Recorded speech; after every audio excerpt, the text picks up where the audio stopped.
बुद्ध आणि त्यांचा धम्म या ग्रंथाचे वाचन. भाग 5, तृतीय खंड. धम्म जेव्हा प्रज्ञेची आवश्यकता शिकवितो तेव्हा तो सद्धम्मरूप पावतो. ब्राह्मण विद्या ही विद्या म्हणून महत्त्वाची मानित. माणूस विद्वान असला आणि मग तो जरी सद्गुणी नसला तरी ते त्यास पूजार्ह मानित. ते म्हणत की राजाला फक्त त्याच्या राज्यातच पूज्य मानतात, परंतु विद्या ही सर्वत्र पूजनीय समजली जाते. त्यांना सुचवायचे असे की विद्वान हा राजापेक्षा थोर आहे. तथागत बुद्धांनी विद्या आणि प्रज्ञा यात भेद केला आहे. तो भेद म्हणजे ज्ञान आणि शहाणपणा यांच्यातील भेद आहे. असेही कोणी म्हणेल की ब्राह्मणही प्रज्ञा आणि विद्या यामध्ये भेद करतात. ते कदाचित खरेही असेल, परंतु तथागत बुद्धांची प्रज्ञा आणि ब्राह्मणांची प्रज्ञा यात महदंतर आहे. अंगुत्तर निकायातील एका प्रवचनात तथागत बुद्धांनी हा भेद फार चांगल्या रीतीने स्पष्ट केला आहे. एका प्रसंगी तथागत राजगृहाजवळच्या वेळूनात खारींना दाणे टाकले जातात तेथे विहार करीत होते. त्यावेळी मगधाचा एक मोठा अमात्य वर्षकार ब्राह्मण तथागतांना भेटण्यासाठी आला.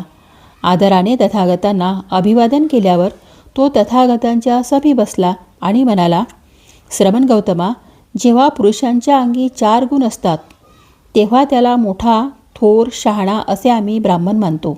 हे 4 गुण कोणते? पहिली गोष्ट म्हणजे तो विद्वान असला पाहिजे. म्हणजे कोणतेही वचन उच्चारताक्षणीच त्या वचनाचा तत्काळ अर्थ समजावून त्याला तो सांगता आला पाहिजे. त्याशिवाय त्याची स्मरणशक्ती चांगली असली पाहिजे. पूर्वी घडलेल्या किंवा बोललेल्या गोष्टीचे स्मरण असले पाहिजे आणि स्मरण करता आले पाहिजे. गृहस्थी माणसाच्या सर्व कर्तव्यात तो कुशल आणि तत्पर असला पाहिजे. कोणते करणे योग्य, कोणते करणे उचित हे ठरविण्यात तो तरबेज असला पाहिजे. श्रमण गौतमा, माणसाच्या ठिकाणी हे गुण असले की आम्ही त्याला श्रेष्ठ पुरुष समजतो. जर हे गुण गौतमांना प्रशंसनीय वाटत असतील तर याच गुणांच्या आधारे त्यांनी माझी प्रशंसा करावी. उलटपक्षी त्यांच्या मते मी जर दोषास्पद असेल तर ह्याच गुणांच्या आधारे त्यांनी मला दोष द्यावा.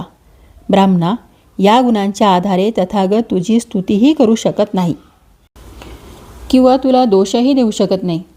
तू सांगितलेस त्यापेक्षा अगदी वेगळे असे 4 गुण पुरुषाच्या अंगी असले तरच तो प्रज्ञावान. हे 4 गुण म्हणजे प्रथम असा गुणसंपन्न मनुष्य बहुजन हितरथ आणि बहुजन सुकरत असला पाहिजे. स्वभावता रम्य आणि स्वभावताच लाभदायक आहे अशा श्रेष्ठ मार्गाचे त्याने पुष्कळशा माणसांना अनुयायी बनवलेले असले पाहिजे. ज्या विचारांशी समरस होण्याचे तो ठरवितो त्या विचाराशी त्याला समरस होता आले पाहिजे आणि ज्या विचारांना मनात स्थान द्यायचे नाही असे ठरवितो त्या विचारांपासून त्याला दूर राहता आले पाहिजे.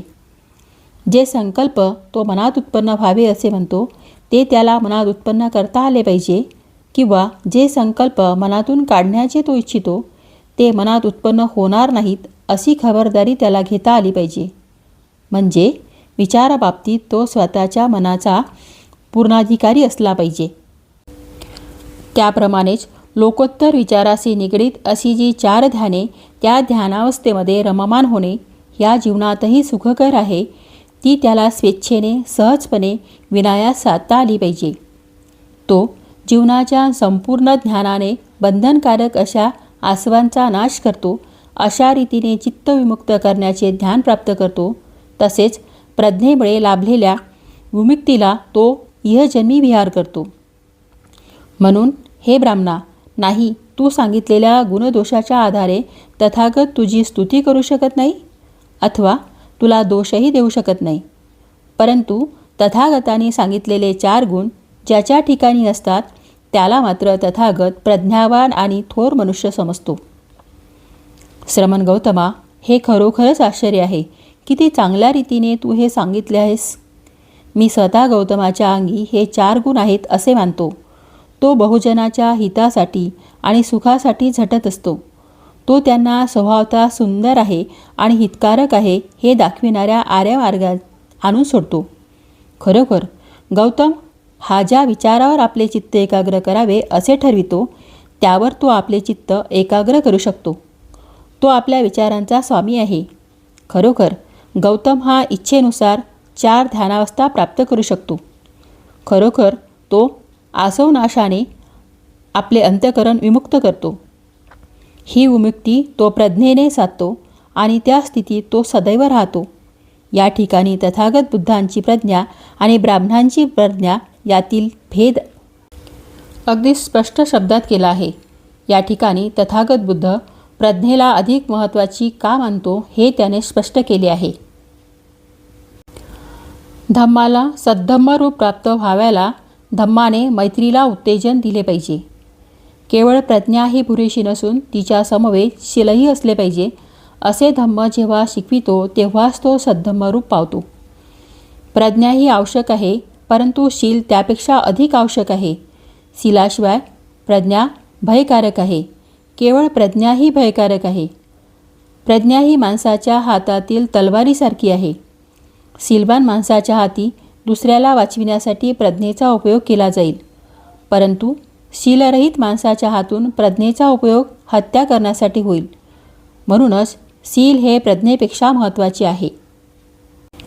प्रज्ञा हा विचारधम्म म्हणजे योग्य विचार करण्याची पद्धती. शील हा आचारधम्म म्हणजे योग्य आचार करण्याची पद्धती. शीलाविषयी तथागत बुद्धांनी 5 मूलतत्वे सांगितली आहेत. पहिले जीवहत्येसंबंधी, दुसरे चोरीसंबंधी, तिसरे वैषयिक अनितीसंबंधी, चौथे खोटे बोलण्यासंबंधी आणि 5वे मद्यपानासंबंधी.